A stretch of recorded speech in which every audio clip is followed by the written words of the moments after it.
Good morning, everyone. Just to test my speakers, can you hear me? Yes, we can hear you loud and clear. Brilliant.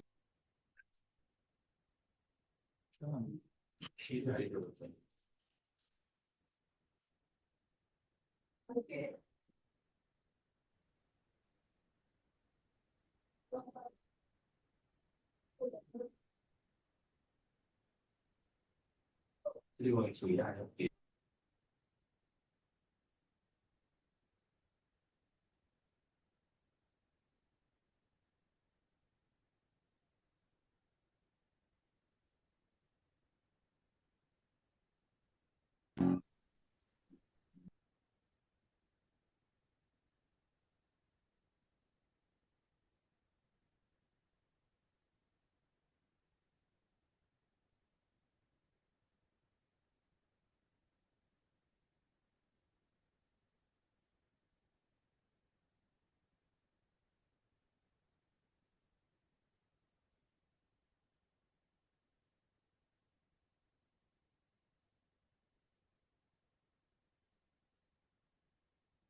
Okay, we're waiting for the chair of the panel. So once she comes online, then we can start our discussion.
Hello, good morning.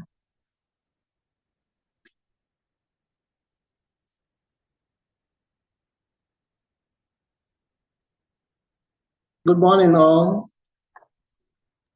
Good morning, Dr. ASH. Yeah. Yes, I'm wondering if I could do my own presentation. All right. Yeah. The chair of this panel is here to join in. So I don't know whether if somebody from the discussants can handle it. I don't know, or maybe we can still wait for the chair to join in. I don't know. It's up to you.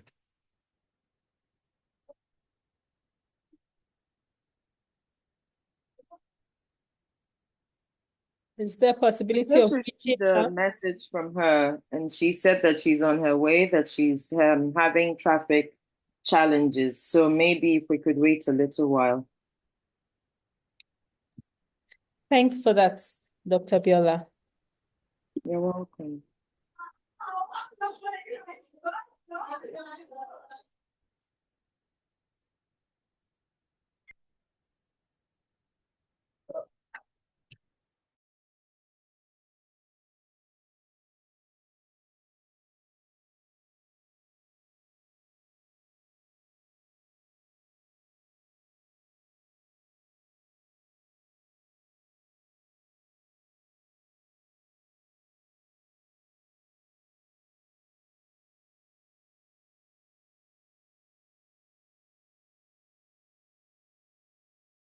Morning, my dear sister and brother, sisters and brothers, right? Okay, so this panel is sponsored by Enrique Rido, a Journal of African Migration History. And it is my distinct pleasure to chair the panel. I really apologize for being late, especially to the people from the US who are 5 hours behind, and they are still able to join us on time. So my name is Mojuba Olufunke Okome, and I am a professor of political science dominantly, but also African and Women's Studies at the university, City University of New York, which Brooklyn College is part of. Enrique Rido, a Journal of African Migration, is the sponsor of this panel. And it is so gratifying that Dr. Omolola Olarinde of Elizade, is it? University. Elizade? Okay, University is going to be our discussant. And then we're going to have papers from Dr. Obina Eze of the University of Nigeria. He's going to present COVID-19 movement restrictions and human rights violations, citizen self-accounts in Enugu. And then we're also going to have Dr. Oluwasegun Dare Ogunshakin of Ekiti State University presenting migration, securitization, and the consequences of weapons proliferation in the post-COVID-19 Nigeria. Then we'll have, I'll present a paper. Dr. Gbemisola Abiola is also presenting a paper that doesn't show up in this, what's this program. So Dr. Abiola, can you tell us the title of your paper? Dr. Abiola is a PhD, a recent PhD of Harvard University, one of my mentees, a brilliant woman, just like Dr. Olarinde. I know the two of them, and the two of them are actually associate editors of Enrique Rido. So, Dr. Abiola, tell us what your title is. I'm sorry, I'm a bit flustered.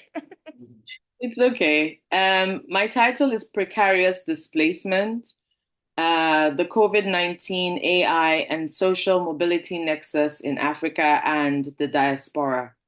Again, it's precarious displacement, the COVID-19 AI and social mobility nexus in Africa and the diaspora.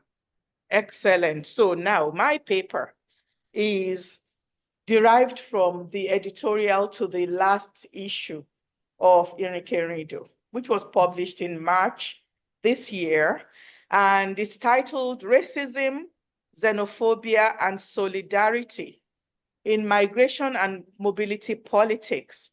Does COVID-19 make any difference? So without further ado, especially because we are late, I hope it's okay for everybody if you present your papers like in 10 minutes. All right, because in the Q&A, which we want, then people can ask you questions and you can embellish. And then I would need somebody to keep time when it's my turn, because I'm not very good with time. Okay, so then Dr. Olarinde, would you like to say something before we start? Thank you very much. Just to say, I'm honored to be here from Elizade University, Ilara Mokin. I'm sorry I couldn't be there in person. I've just been from some long trips and I couldn't make yet another one. But I'm very happy to be part of this panel, and the topics are really exciting, so I look forward to the discussions. All right. Okay. So after the presenters have presented, then we'll have the discussant kind of contextualize, and I would like you to handle the Q&A as well. Is that okay? All right. So let us begin with Dr. Obinna Eze of the University of Nigeria. Good morning, professors. Good morning, distinguished colleagues. Good morning, everyone.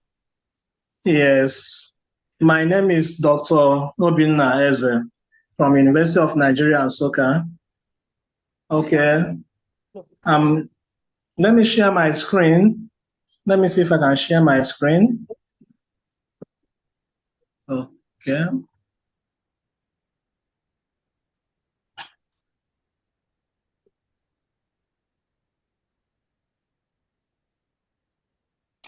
Okay.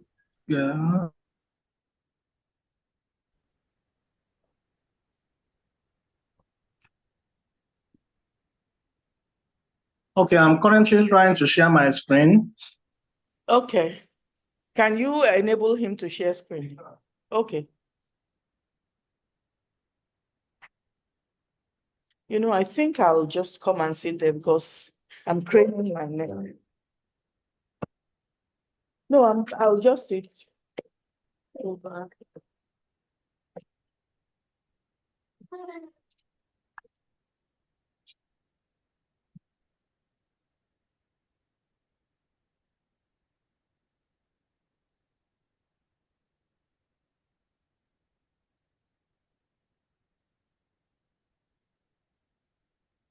So are we having technical challenges? They said you could share your screen, so but we can't see anything. It's off. Okay, so maybe we should go with the next person while we're trying to work out the connectivity issues for Dr. Eze. So, because we have to manage our time well. So, Dr. Ogunshaki, would you like to present your paper? And then is it possible for you, when he comes on, when Dr. Eze comes on, can you text him to say that he'll come after Dr. Ogunshaki? Okay, okay.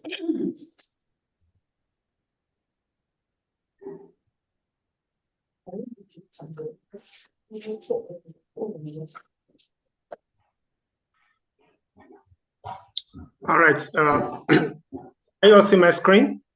Yeah, we can see your screen.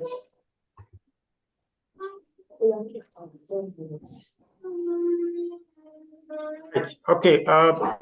Good morning, everybody. Good afternoon.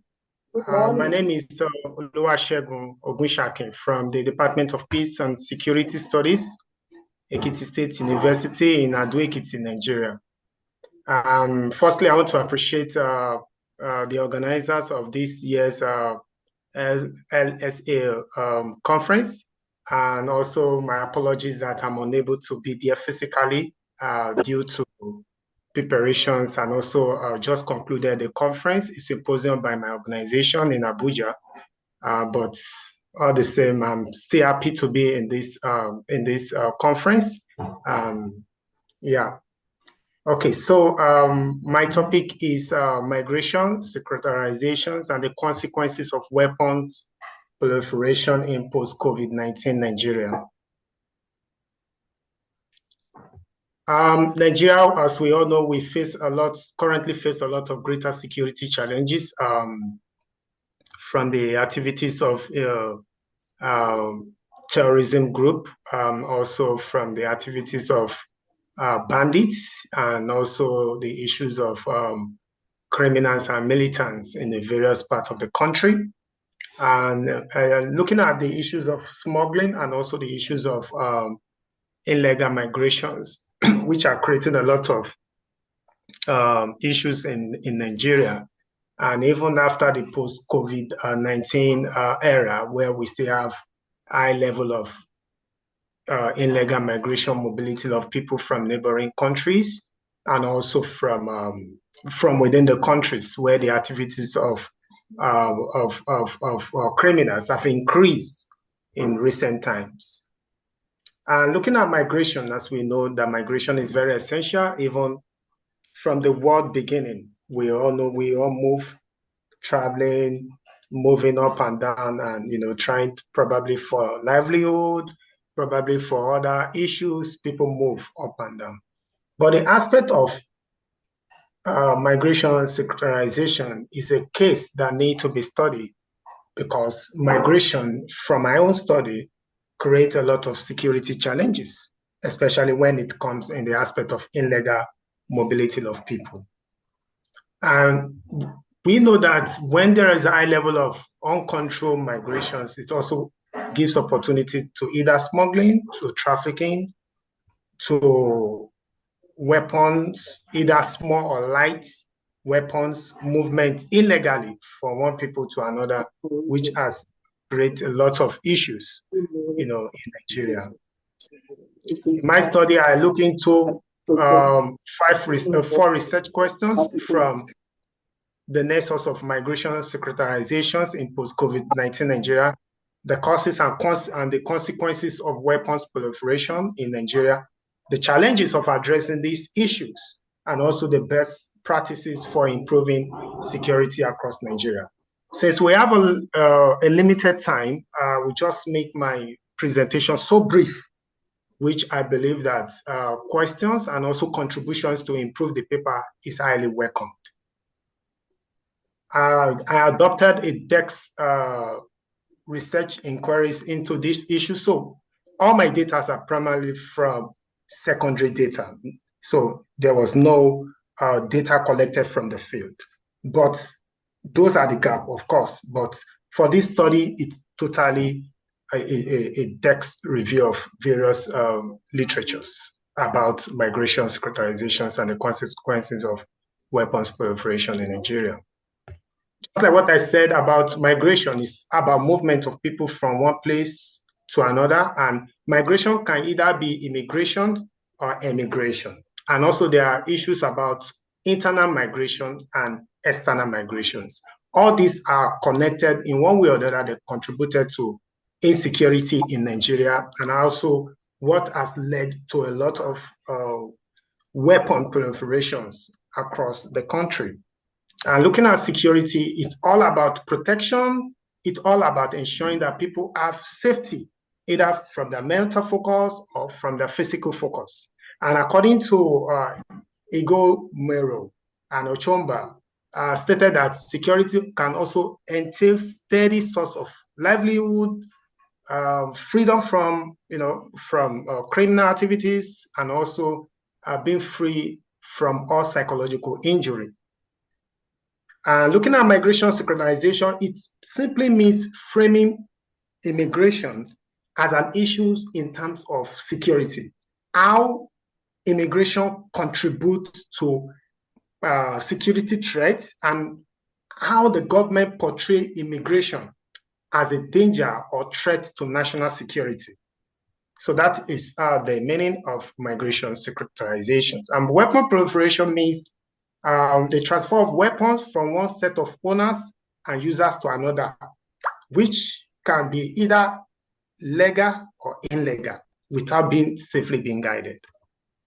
Now, in my study, I adopted the American sociologist S.A. Stoffer's theory about theory of mobility, where people, majorly people, move either to, to get opportunities, whereby people engage, for traveling purpose, for legal or illegal means. Either they move with the right papers with them, or they just move for another purpose. But this theory maintains that migration is solely for the purpose to, seek for better opportunities. But in one way or the other, people engage in other illegal activities, which creates a lot of issues, especially in terms of security. Now, from the findings of the 4 questions, research questions I made, what is the connection between migration securitizations and security in post-COVID-19? As we know that after the 2019 declaration of the COVID-19 around December by WHO, Nigeria also have a record around February 2020, where we have a case of declaration that the coronavirus has entered the country, and there is need to restrict movement of people, and also to ensure there is break in the transmission of the virus. But after the post-COVID-19, which is around 2022, 2023, we have an high level of migrations of people, either into Nigeria or outside Nigeria. But in this case, looking at the Nigerian borders, especially with neighboring countries in the West African region, with Benin Republic, Niger, Chad, and Cameroon, we have a lot of issues. You have 4 minutes. Okay, ma'am. So we have a lot of issues of movement, of illegal movement of people, which creates a lot of security challenges to Nigeria. Now, what are the causes and the consequences of weapons proliferations? As we all know that Nigeria has a lot of issues, especially in terms of border security, and one of the causes of weapon proliferations, even after the post-COVID-19, is as a result of the porosity of our border. Of course, Nigeria has a lot of issues about the safety of our border posts, whereby there are a lot of illegal smuggling of items, and also the issues of poverty and unemployment, whereby young men, young women engage, in the trading of, weapons across our, borderland with other neighboring countries. The issues of lack of sufficient technology to ensure that borders are being secured. And what are the consequences of this? Is that it increased crime rate in the country as a result of the porosity of our border. And what are the challenges of addressing the influx of immigration and weapon proliferation in Nigeria? There's a question here that needs to be answered, and that is, can the illegal influx, migration, and weapon proliferation be tackled? We all know this, that Nigeria is, our border is not well being protected. Now, can this be tackled? Can this be managed? And another thing, a question that we need to answer is a question that haunts every Nigerian today because of the persistent insecurity difficulty and the government incapacity to ensure safety and security in the nation. Now, we have a weak security system, the issue of poor documentations of immigrants. Even to know the number of available weapons in circulation is a difficult thing to be determined by the government because of lack of sufficient documentation. In conclusion, before going to the recommendation, of course, the issue of knowing that migration securitiization is a result of knowing that migrations have contributed to a lot of insecurity in Nigeria. And weapon proliferation is as a result of we being unable to safeguard our border, even after the post-COVID-19 era. Now, recommendations that need to be done before I close this presentation is that the government need to do a lot. Yes, the government are still in positions and they are still doing the possible best to ensure the border is being protected. Just like what the former president of Nigeria, Muhammadu Buhari, in the closure of the border in 2019/2020, to ensure that Nigeria patronize its agriculture and also to prevent insecurity in the country. But a lot needs to be done in providing infrastructure in terms of funding our border, funding the security, and also ensuring that the border is free from corruption, especially from the customs, the army, the police who are in charge of our border, and also implementation of a frontier technologies in managing migration in the country. And I believe that when these are being put in place, the era of illegal migration, the era of proliferations of weapons will be totally and minimized across the country. So thank you so much for this presentation. Thank you so much for keeping to time. And I'm not going to say anything more except that Dr. Eze, we are eagerly awaiting your presentation.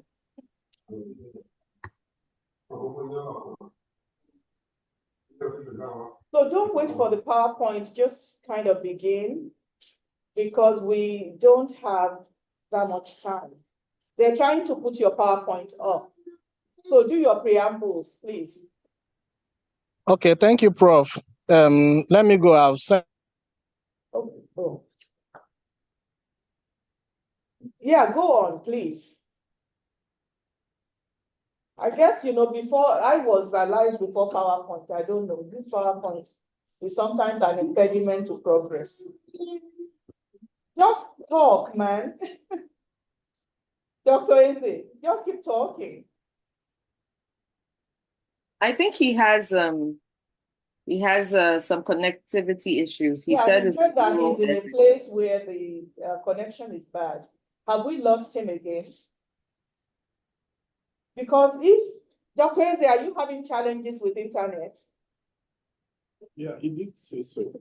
Because we can go on to the next presentation, and then when you have good connectivity, you let us know. Dr. Eze? All right, so we'll go quickly to Dr. Abiola. Okay. And he says Dr. Eze, once he comes on that, he'll come after again. Okay. Yeah. Okay, Dr. Abiola. Okay, brilliant. Okay, so my presentation is on precarious displacement, the COVID-19 AI and social mobility nexus in Africa and the diaspora. So to just walk you through, the COVID-19 pandemic unleashed a profound state of precariousness around the world, amplifying vulnerabilities and exposing existing socioeconomic disparities. Now, the disruptions it produced intensified the experience of displacement for Africans across the continent and the diaspora, given increasing levels of job insecurity, financial instability, and social fragmentation fueled by divisive politics. Concurrently, the accelerated expansion of access to social media platforms and the growing integration of AI technologies into various sectors has engendered new avenues for social mobility, while simultaneously creating let's call it a chasm of perceived advancement between African countries and countries in the West. So the focus here is going to be on what the impact of displacement as is sort of experienced through these different nodes. So the three central questions of my paper, which I'll put a quick caveat here, is a work in progress, are the following three questions. What does displacement mean for Africans in Africa and the diaspora in the post-COVID era? And then second question is, how does precarity shape displacement in the aforementioned context? And the third question is, how does displacement, or how do the elements of the fourth revolution, namely AI advancements and integrations, social media and e-finance platforms impact mobility in the aforementioned context. So for the first question, what does displacement mean for Africans in Africa and the diaspora in the post-COVID era? To respond to the first question, I'll walk you through a short definition of displacement derived from anthropological and sociological studies. Scholars in advancing the condition of displacement unravel it usually in two frames, and that is usually the immigration problem or the refugee problem. My focus is not particularly on the forced migration, but actually on economic, social, and physiological drivers of displacement. So in the studies of different scholarship, I have found that displacement is an event, a process, and a condition that is exemplified by loss or disruption. As an event, it could be driven by a multiplicity of occurrences or a single life-changing occurrence that precipitates or compels a relocation within a known space or towards an unknown or an explored space. In the case of the former, one can be displaced within one's geographical area, but the feeling of displacement is defined by other factors, namely psychological, economic displacement, that is not necessarily limited to geographical displacement. In the latter case, it is strictly geographical relocation, which can either feature any of all the aforementioned factors. In other words, you could be displaced while you are in Nigeria, but you're displaced psychologically, emotionally, and sociologically, But when you're outside of Nigeria, you're displaced geographically, but you could also be displaced psychologically, emotionally, economically, and so on. As a process, displacement is an experience that is both situated and embodied. What I mean by situated is that you are removed geographically from place or otherwise, and it is embodied because you do not feel a full sense of belonging. In other words, again, you could be displaced within your home country, and you could also be displaced, obviously, because you've been outside of your country, but you're feeling all these other, affects of displacement. As a condition, it speaks to the ruptures or one experiences from being removed from home. Now, what makes home home? Home is formed by memory, cultural practices, and all the elements that make the familiar.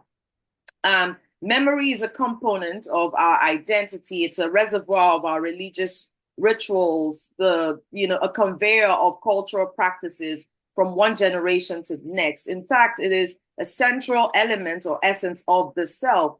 The material elements of memory include, the notable landmarks, the flowers, the trees, the fruits, the seasons when the fruit comes in, when the mango season is going to come up, when the guava season is going to come up. All of these things shape memory and shape identity. It is the relationships that are built and formed around the memories that are created around those flora and fauna.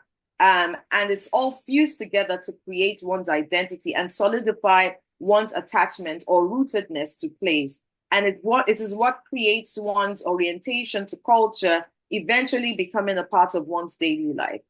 Now, to put all of these together to formulate a definition for displacement, I would say displacement is a condition that is geographical, psychological, and emotional deterritorialization. Again, displacement is a condition of geographical, psychological, emotional, and economic deterritorialization. For Africans living within Africa, the sense of deterritorialization could be economic, as I've mentioned, and I don't think I need to belabor that. So how does precarity shape the vulnerability one feels and the fragility of everyday life? And this is basically intensified by global inflationary trends and the economic policies within one's own country. For Africans in Africa, it plays out differently. Though they are not removed from the familiar elements of life, the means with which they acquire the familiar comforts or how those familiar comforts can be accessed is shrinking, or it's altogether limited, or it's now totally inaccessible. The converse is the case with Africans in the diaspora, where it is that they are removed from the geographical site, But access to all of these familiar comforts can be, defined either by different idiosyncratic experiences, whether they have access because of education or if they moved to these countries legally or illegally. In focusing on the AI element and the social media element and all these platforms, we have to look at what is considered as the fourth revolution, or the industry 4.0, as it were. It's now a case where the industry 4.0 is marked by disruptive trends, including like the rise of data connectivity, human machine interaction, the improvement of robotics, and all of these things are generating new accesses to Africans in Africa and Africans in the diaspora. But at the same time, for Africans in Africa and Africans in the diaspora. Obviously, we have to define that by, that's for Africans in the diaspora, whether, they have these accesses based on whether they moved in legally or illegally and all other things that define their experiences. Basically, the core argument here for me are the paradoxes of mobility, and how economic inflation and AI advancements intersect with social economic structures that are all at once, or that all at once exacerbate the experience of displacement and shape the vulnerability and the resilience it creates. So basically, that's my argument. But you must also understand this is a work in progress. I haven't done the ethnographic work that would give me enough data to define all these things. But much of my the data that I have been able to draw to create this argument is from the internet and from interactions, obviously, with people in different spheres of life. Thank you. Wow, thank you so much for accommodating our time constraints. Dr. Eze, are you able to connect now? Yes, ma'am. I'm connected now. Okay. So, I think I can go on. His PowerPoint is with us. Excuse me. Help us to bring up his PowerPoint. But what I suggest is you just talk, and then when the PowerPoint comes here. Let me keep talking. Apologies. I'm on a field work in a rural community, so the network is quite unstable. No worries. Yeah. Okay, so my topic is COVID-19 movement restrictions and human rights violation, citizen self-account in Enugu, Nigeria. COVID-19 movement restriction refers to lockdown of human and vehicular face-to-face commercial activities imposed by governments around the globe following the spread of coronavirus disease.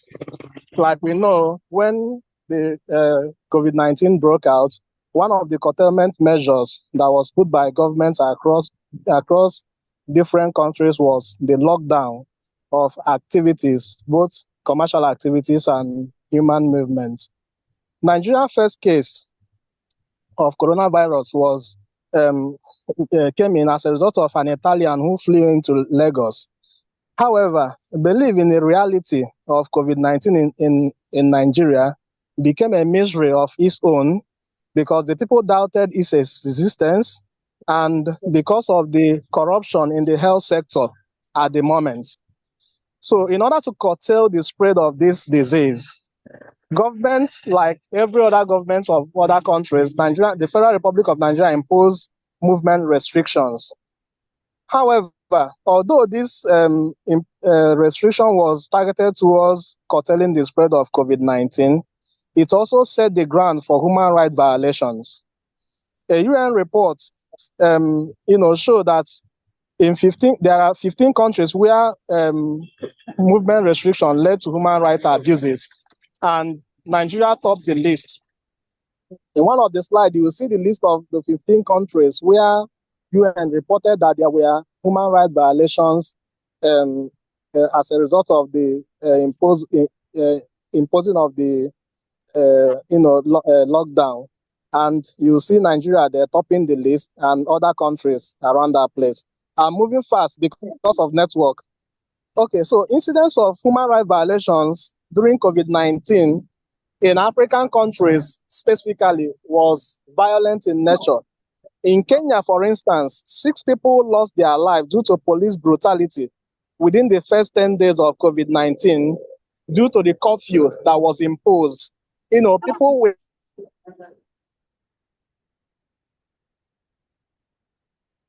Oh dear.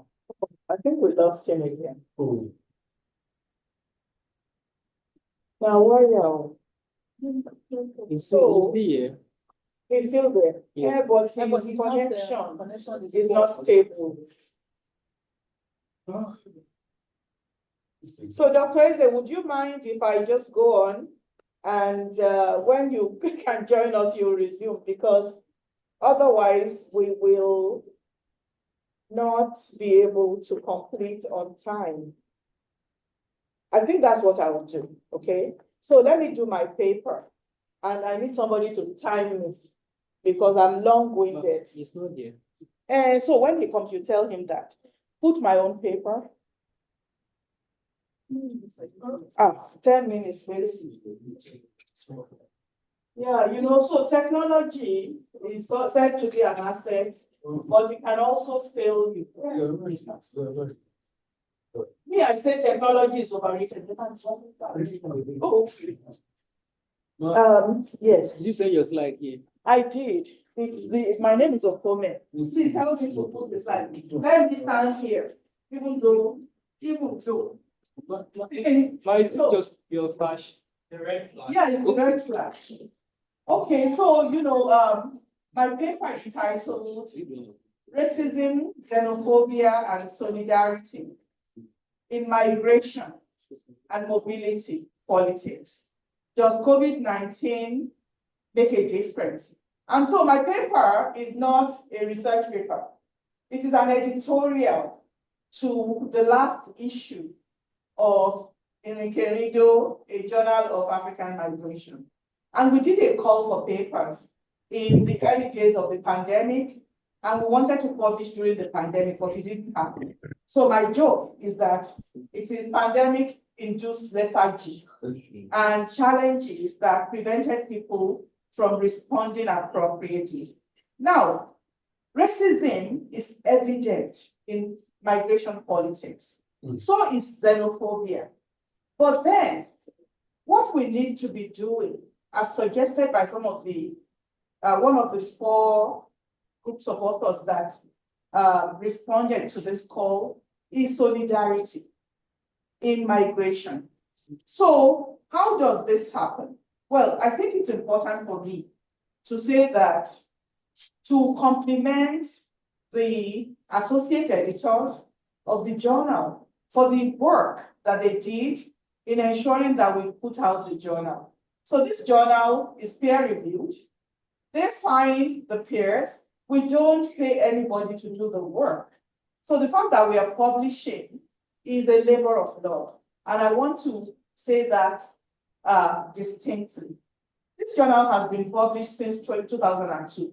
Actually, I can easily say that it's one of the first journals that focus on contemporary African migration outside. Well, we wanted to focus on contemporary African migration, whether it's within the continent or outside the continent. We also wanted to focus on old migration, the one that people usually call forced migration. I have a lot of problem with that term, but I won't bore you with my thing. Please go to the next slide. So quickly going to the paper. This paper focuses on migration, racism, and xenophobia, as well as solidarity. I argue that the COVID-19 pandemic has lingering effects on productivity and on all our lives. You know, even people who haven't suffered from COVID, I think it has affected us. Next slide, please. So most African migration happens within the continent. And I'm talking about the first paper in the journal. I mean, first doesn't mean that any paper takes more priority than the other. But the first one I choose to focus on is by Sungani and Nwali. They talk about economic forced migration in Southern Africa. And I think this is important because, you know, migration is seen as volitional, that you are making a choice to move from Nigeria to South Africa and look for economic opportunities. He's focusing on migration in Southern Africa, which is a place that has, experienced, I think even we can say a couple of centuries of migration because of the ways in which South Africa uses the rest of Southern Africa as a labor reserve. And I won't go into it because I don't have time. But South Africa recruits labor, they come, people who are recruited, during the years of apartheid, they actually had very few rights. Do they have more rights now? That's a question we should consider. And then conditionality. Are they making a choice? If the economy is not good where you are going to starve to death. Is going someplace else a choice? So if we're going to use forced migration as a trope, I think this kind of migration actually lends itself to that more. The previous migration that people call forced migration are slavery. Let's call a spade a spade. And slavery is not forced migration. Slavery is, capturing people and forcibly taking them where they don't want to go and using them in ways that they don't want to be used to produce wealth that doesn't benefit them, but benefits the people who captured them and are selling them and all that. So when you look at it, how migration actually happens within the continent, but we overlook these people. Look at who is going to America, who's going to Europe, and nowadays people look at who's going to China because all those are seen as places where people are making remittances from. I have a lot of problem with remittances and the importance that we put to it because we're not thinking about the human capital that we're losing and then the role model value of those people in inspiring our young people that they too can aspire. So we look at the money and how much money is this? How much did Nigeria invest in those people?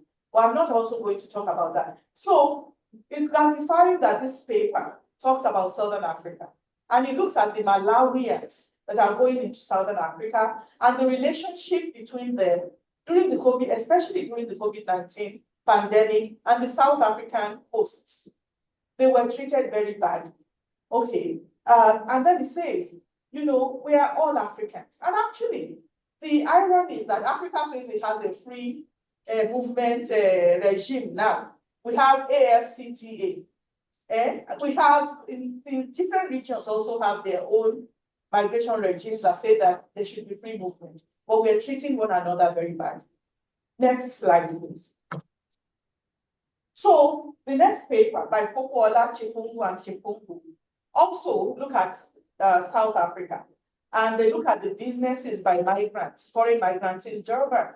Now, what they also say is that there is serious xenophobia. And there's a lot of systemic abuses that migrants are, subjected to. And they also suggest that we should have inclusive practices to support my immigrant businesses next. Can I operate this in myself? So the third paper, the third paper talks about the complexities of transnational childcare practices among Ghanaian families in the context of a global pandemic. It's authored by Dr. Patricia Sewa Afrifa, and it explores the impact of COVID-19 on childcare among Ghanaian diaspora families in the US. It talks about the tensions between how we Africans take care of our children and then the way the West wants to do things. It talks also about the practical challenges that travel restrictions and limited family put on family involvement next. And then the fourth paper by Elizabeth Adesunbo Motayo, Illusion or Reality, a recontextualized perspective of the American dream in Embolo Ways Beholds the Dreamers. Doesn't talk about COVID, but it talks about the American dream as a problem. It's an American nightmare for many of us African immigrants. And it talks about many of the systemic barriers and disillusionment that people feel once they reach America and see that It's not what it's what they are made to believe. Okay, next. So I have only 2 minutes. I draw attention to other urgent issues because they are very complicated and potentially explosive politics in the US around the southern border, where actually African immigrants are going to South America and then they are walking, through South America to Mexico to walk into the US from the southern border. But they are not, when people talk about that migration, they don't talk about Africans. So they are a missing factor, and for that reason, they are abused more. There's also migration to Europe. Europe has set up a fortress. It doesn't want non-European migrants, but it needs them. Actually, America also needs them because these places cannot replace their population based on the birth rate in the countries. And so what that means is that for people who are elderly, they're going to lose social security benefits if they don't replace population. So you need these people, but you want to subject them to torture because they are not white. That's all it's about, the xenophobia. And Israel, right now that it is fighting the Palestinians, it used to use Palestinian labor. Now it is coming to recruit from Africa, and Africans are running there. But Israel also doesn't like us. I hope people know, the people who support Israel. Oh yeah, next. So during this, I'm really particularly concerned about education. I've run out of time. So there are disruptions of educational systems. Students who want to come to Japa, and come and do education, they were stopped. A lot of students did not get their visas during that pandemic. People told them to stay here and be doing internet education. There's also talent based on the neoliberal regime that we're in. I can't go into it. Students' mental health and future preparedness to engage as educational actors became challenged. There's racism and class in global migration. I've run out of time, so I'm just going to be very fast because there are persistent racial and class inequalities.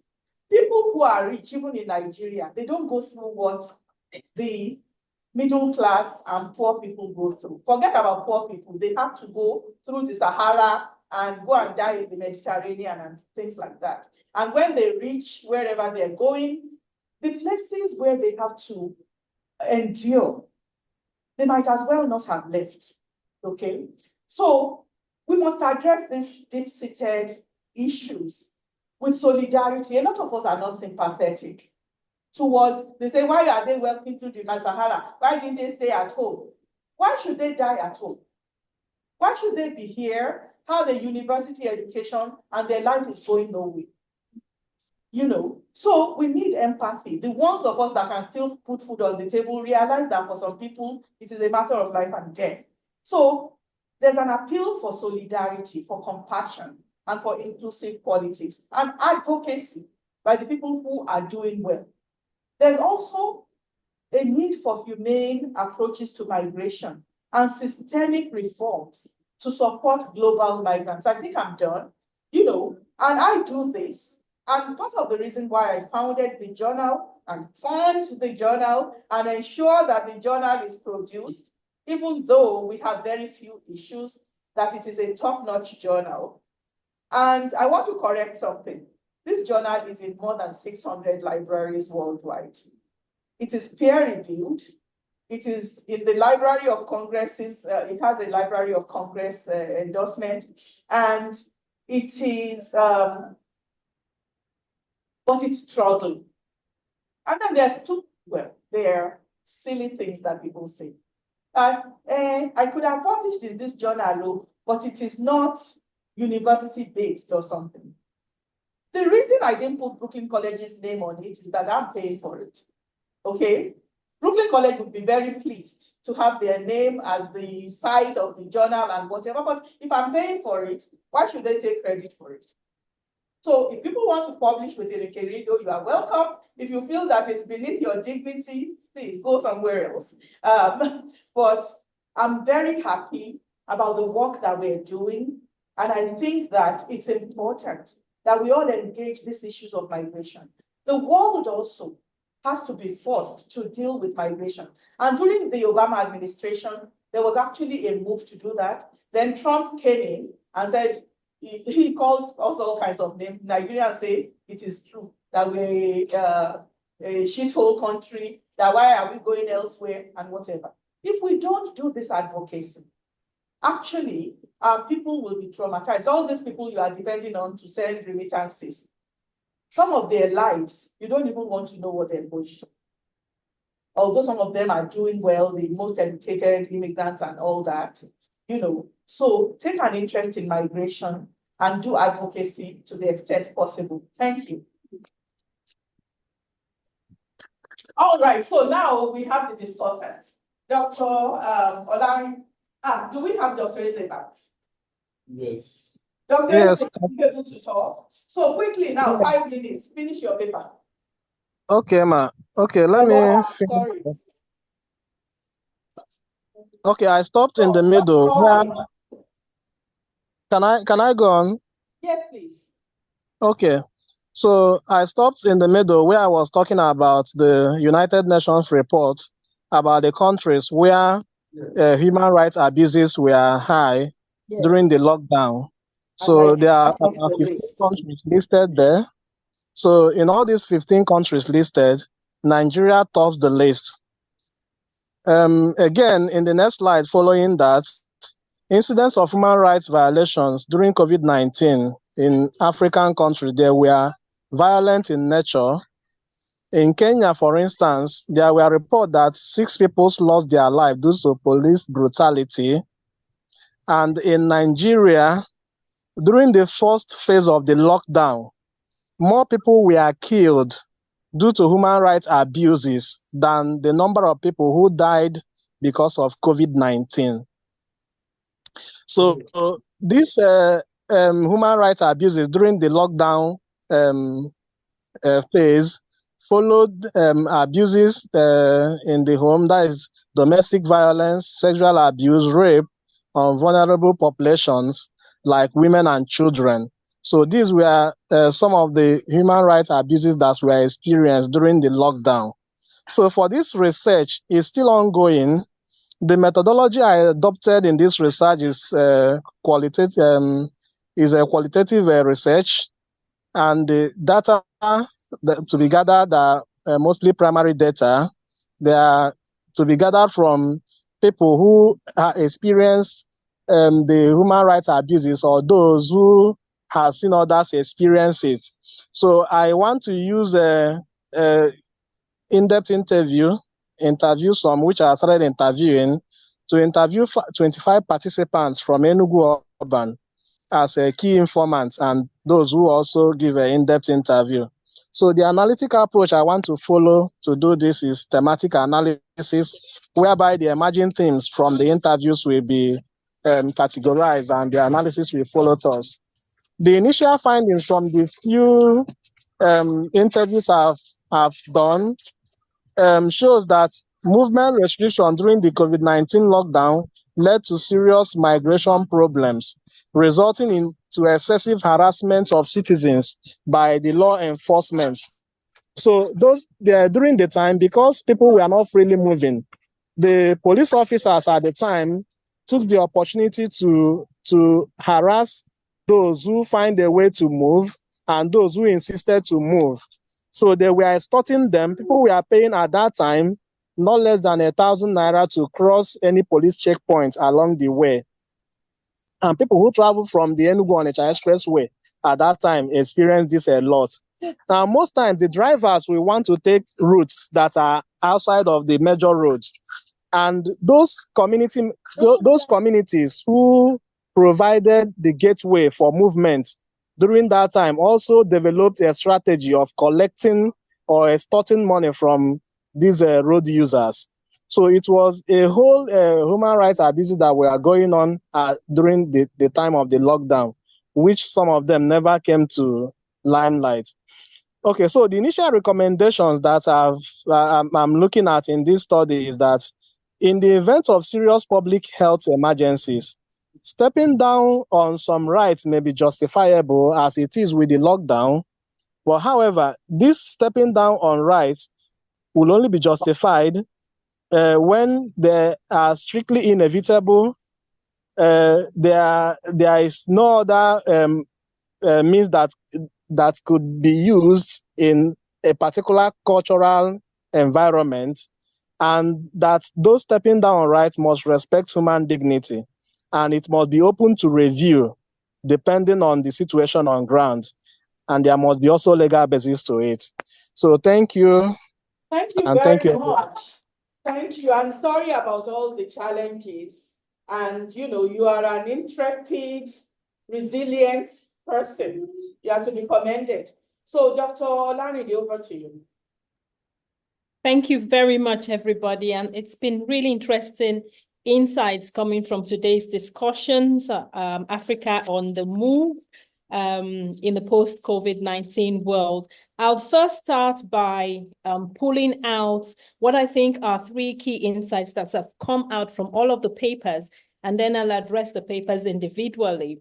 And the first thing is the modes and types of migration movements, because this is about Africa on the move. I've seen that each presenter has been able to identify unique categories of migration that are quite different from what is common in the literature. And I think we should hold on to this as very important. For example, the idea that economic migration may not really be a choice. People may be pushed based on economic pressures and livelihood problems that they face at home. And the reconceptualization of what exactly should we call forced migration, and the differences between what's voluntary and what's involuntary in migration types. The other categorization I found really interesting came from Dr. Abiola when she started talking about economic, geographic, social, and psychological aspects, these diverse aspects of migration. And I thought that it's very rare that we think about these, particularly in the context of origin countries, and how displacement can have these variations within origin countries and destination countries. And finally, this idea, within these modalities, this idea of irregularity and what happens with the porosity of borders. And I think it was very important what Professor Kome pointed out here about the missing narratives of Africans when we're talking about migration from the southern border of the US, from Mexico into the US. And these are elements that are unique to our own panel here. Second is this insertion of industrialization, which particularly came out from Dr. Abiola's work, and particularly the increasing role of social media and how that contributes.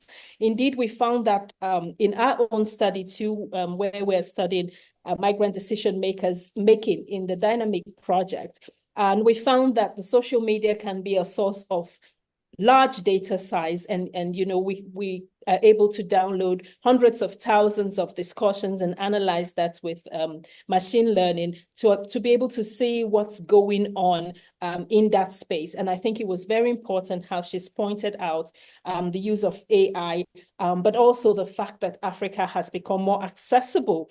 There's more access to Africans in Africa, but then there's also the problem of media monitoring that comes out from that discussion. And thirdly is the idea of peace and solidarity, which is really unique to our panel. I'm going to talk about individual projects and what they've said about this, but what I find is this question that Professor Kome has raised, very important. How can solidarity happen if education is disrupted, if we have this trade-off between human capital loss, that is the loss of highly skilled workers, and remittances? So we focus a lot on remittances, she's highlighted, but not on the skill loss and what exactly we're losing in terms of money when those highly skilled workers leave the country. I think those are really important. But now taking the presentations one after the other, I'll speak first about Dr. Ogunshakin's work, which is very interesting, but I would plead with him to allow me to open up some discussions coming up from his work.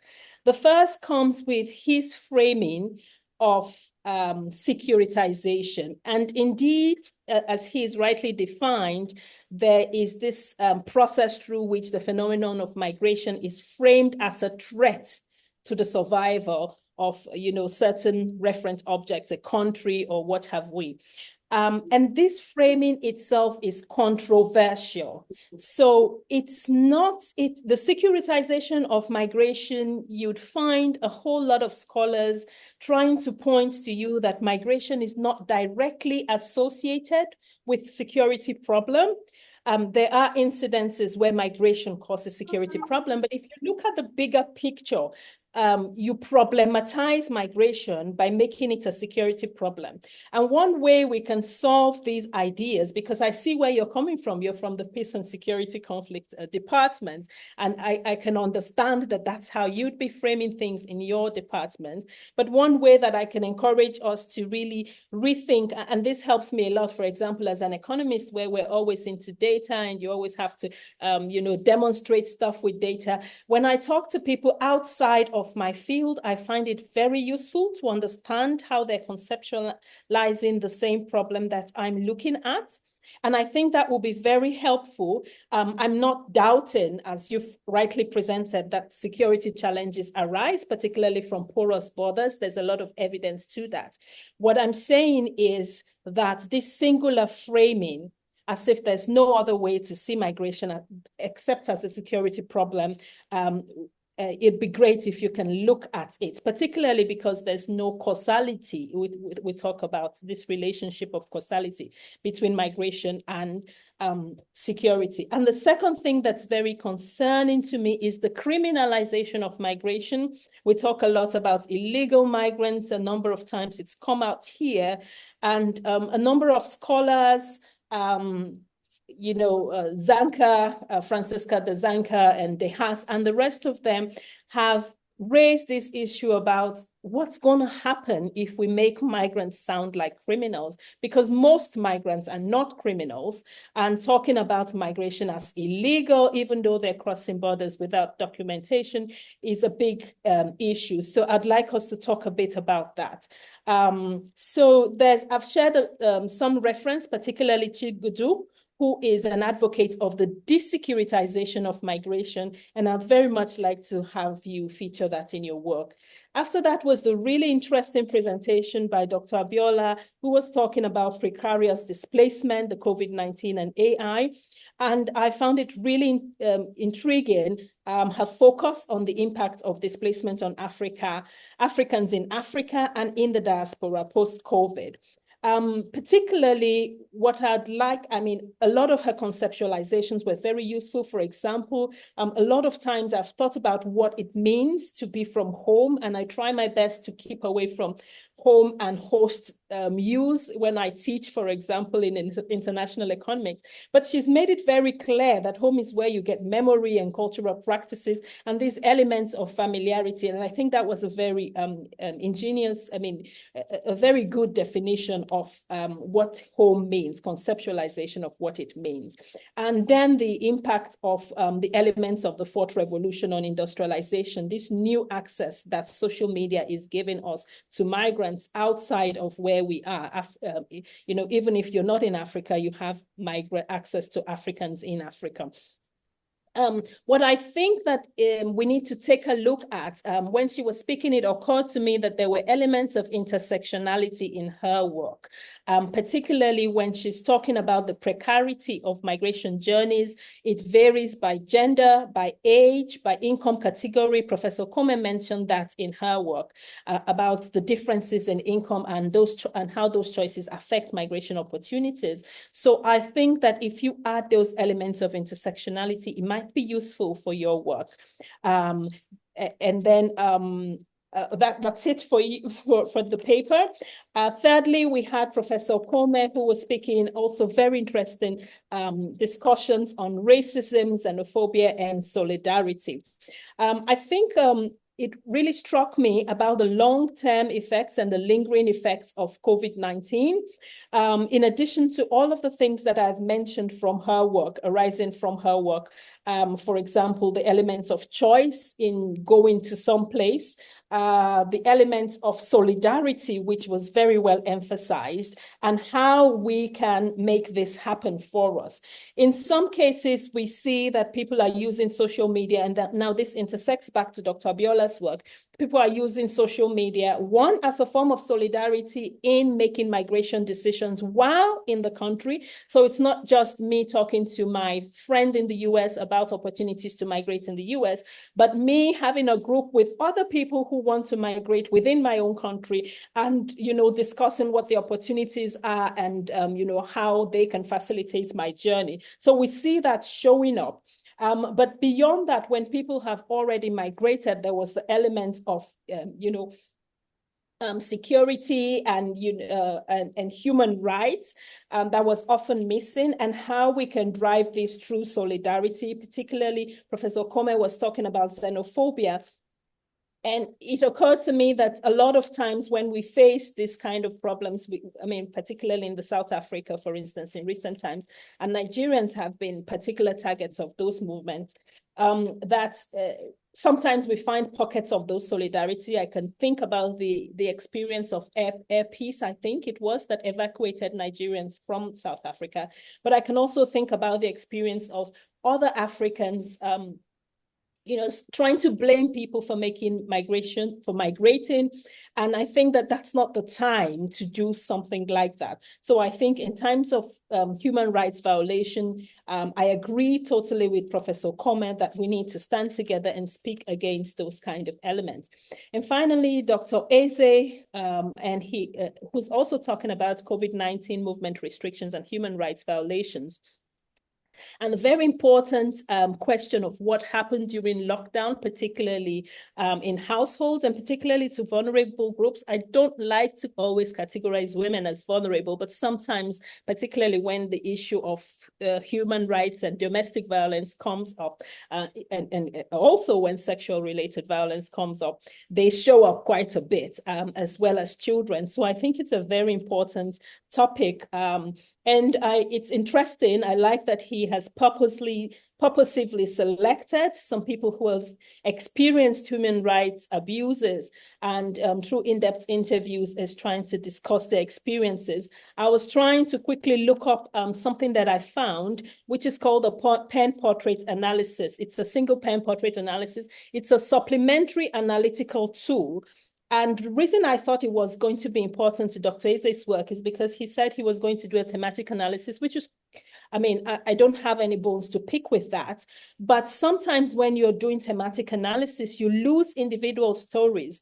And Peter Blundell and the people who wrote this book talk about reinserting the stories, reinserting the fragmented stories, because sometimes you try to pull together data when you've done your qualitative work, and you find that you've lost some particularities of a human experience in that. And that's what pen portrait analysis comes and puts back into the picture. So if you don't mind taking a look at that and seeing how it can supplement your thematic analysis, all in all, very interesting papers. And thank you so much for inviting me to this session. Thank you. So the Q&A, and you promised to handle that. So the floor is open. Please raise your hands. I've also said I'll be watching the chat room.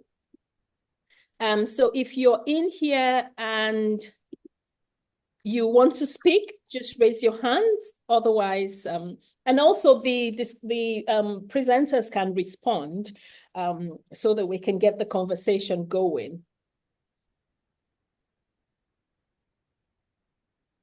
There's a raised hand, I think, Dr. Binaisa.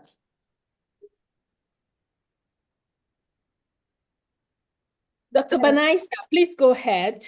Binaisa. Okay, can you hear me? Yes. Perfectly, thank you. Okay, great.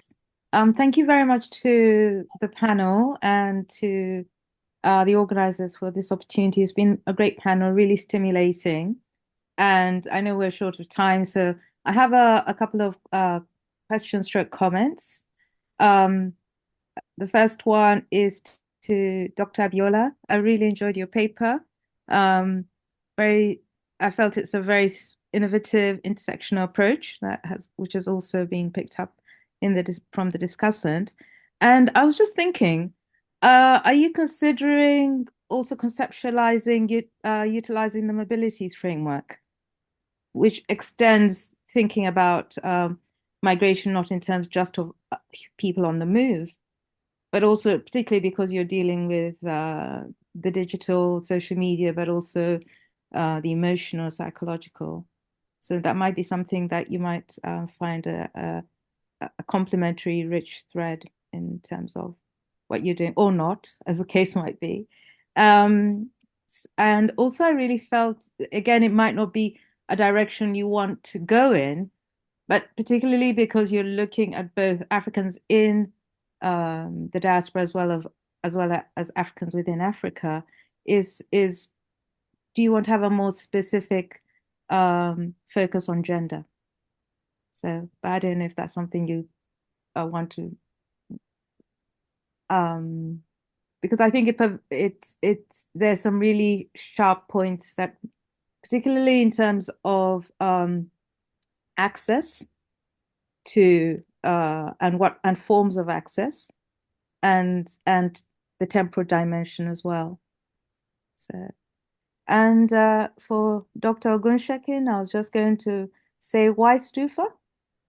Maybe again, think about the theories that you're drawing on. Maybe you could extend and think about that a little bit more, because I don't think, or maybe you didn't have the time to make a strong enough case why you've gone for Stufa.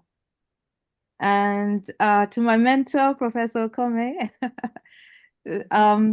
I mean, this has been an amazing special edition for the journal, and I think it's fantastic. And I think one of the things, since you're there at home in Nigeria, is that you've raised in this special issue, this issue of thinking about solidarity and thinking about the silences around racism when we're back in our countries of origin. We might experience racism very directly and brutally and in its many iterations when we're here in the diaspora, but you also bring up the important issue of class and how much that also, the slippages that occur across both race and class, depending on where we're situated. So I hope some people want to take that up for discussion or respond to that. Thank you very much. Thank you very much, Vanessa. Go ahead, please. Yes. Okay. So thank you so much for such, insightful comments. I really do appreciate it, because like I said, this is a work in progress, and I would be doing a lot of ethnographic work to enable me shore up my arguments with a lot of data. However, I'm really thrilled that you could see the intersectional dynamics involved in the paper, because there's so much, there's so many levels. It's very multidimensional in that way, but it's also very intrinsically intersectional. Yeah, okay. So to respond to the question, and I would kind of sort of move back and forth between your comment and Benaisa's question. So you talked about the mobility framework. One of the things about the mobility framework is its focus, well, at least in the origins and when people were talking about the mobility framework, it had this focus on place. And then it kind of shifted from place, that's the focus on place, being geographical place, and then moved from place to the ability to move between and betwixt, as it were, and to live in these liminal spaces. But now, as technology is advancing, as people are able to, or as the increasing virtualization of work, it has kind of sort of created this, it's meshed what place is. Now people, you and I can relate even across time zones, as we're doing now, and it's time itself, the temporality that you speak of, has sort of shrunk, because now you and I can interact with one another in ways that perhaps never, I mean, pre-COVID, did not really exist. Obviously, we could make phone calls, we could do WhatsApp, and we could text and so on, but being able to see one another in real time, visually, and even in ways that we can somewhat feel one another, never used to exist before COVID. Obviously, it means that the mobility framework has sort of expanded to involve all of these things. So yes, that is how I was thinking. And I'm obviously including that as a part of the framework with which I am looking at my argument. So when you talk about, am I thinking about looking at a specific or focusing specifically on gender? While gender could be central to how it is that I am going to frame my argument, or looking at the sort of the interaction of how people experience displacement, and how the effect of displacement vis-a-vis the economic impact and the globalization of inflation, and how it sort of has its regional effects, and even national or local effects. While I could look at gender as central to that, I think that it might limit my argument. I think it might limit it. So in a way, I am going to be looking at class, because class plays a role. Education plays a role. While all of these obviously can be subsumed into one another, where one could look at gender specifically, but I think that I want to make it a lot more expansive, because you have one of the things that you mentioned, Dr. Olarinde, is you said that the solidarities that we're able to build. And the thing is, we have a lot of solidarity networks, like the illustration that you gave, which is if you're looking at opportunities through which you could either transition or to transition within Nigeria or transition out of Nigeria, and you're looking at all those solidarity networks, but they're increasingly becoming virtual. What used to be where you could sort of take a walk and go and see your friend in the next door neighborhood or whatever, it's no longer becoming like that. It's even reshaping what it means to be African, as it were. So there's so many things, there's so many dynamics involved, which I feel that just focusing on gender would limit the potential of doing a very deep dive study into what is actually happening now. And so while I do appreciate what you're saying, because it also makes it seem like about 5 minutes. Yes, it makes it seem like the project has to respond. Right. It's making the project seem very wide, but I would like it to see that as much as it is wide, it's also quite shrunken if you look at how, these networks are kind of like intersecting with one another. But thank you so very much. We are running out of time, so I think Dr. Obushaki quickly, and then if I don't speak, I think it's okay. All right. Okay. All right. Thank you so much, Prof. And also thank you to all the presenters and also our attendees. Of course, using Stoffer's theory of mobility was born out of the fact that people move every day, and probably people look for opportunities, but at the same time, people are taking, they are taking these opportunities to engage in it. I'm not really people are going to drive us out of this room. So please, okay, so it is like 1 minute. Okay, so for my presentation or my research, I'm not categorizing saying migration really bring about insecurity or issues of crime, but people use this medium to commit crime and also to engage in what can create instability or insecurity in the country. So of course, I'll look into my theory and go back to it and make it more strong for the research. Thank you.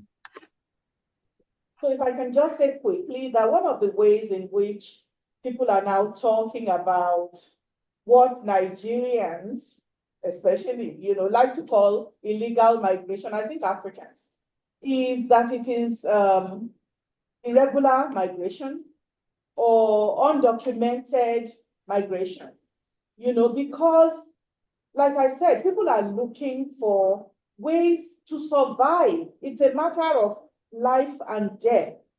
And, just because a person does not have the formal papers that give them the authorization to enter a place should not necessarily criminalize them. And, I want people to maybe go back and read an old paper by Sheila.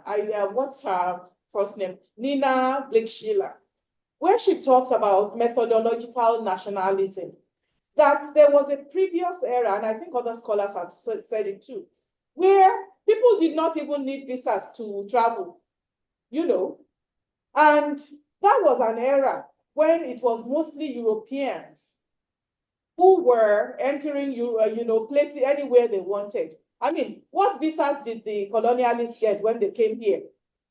To rape, plunder, and terrorize us. So, but we have accepted this framing that says that our people who are going to look for actually more legitimate opportunities than the colonialists are criminal. And the colonialists, they did us some good. So let's reframe. And the reframing doesn't have to come just from established white people sources. What are you looking at? And what is it saying to you about people's intent and people's, what they do when they get where they're going? They mostly go to work. Majority of them are not criminal, And many of these countries are hypocritical. They need them. And they are tightening the screws on them so that they can make opportunities for them to be exploited, So let us also kind of go under the obvious in terms of how we frame things. That being said, I'm done. I don't think I want to talk too much because I think we're right in the nick of time. What time is it? Just 1 minute. We have 1 minute. So that being said, I thank you all, and it is a great pleasure. And I have to say, I am so impressed by the quality of the papers and presentations, and then our discussants. Each and every one of you is brilliant. Even the question and the way in which suggestions are offered. So I am pleased, and I encourage you all who are still writing papers and doing research to contribute to Irikerido. And then let me say, the associate editors, brilliant women, the ones whom I can see anyway. Dr. Larry is an associate editor, Dr. Binaisa is an associate editor, and Dr. Abiola is also an associate editor. So my head is just swollen now. Thank you. Thank you all. Thank you so much. Okay, so sayonara. Thank you very much. So we have to leave. The other panelists.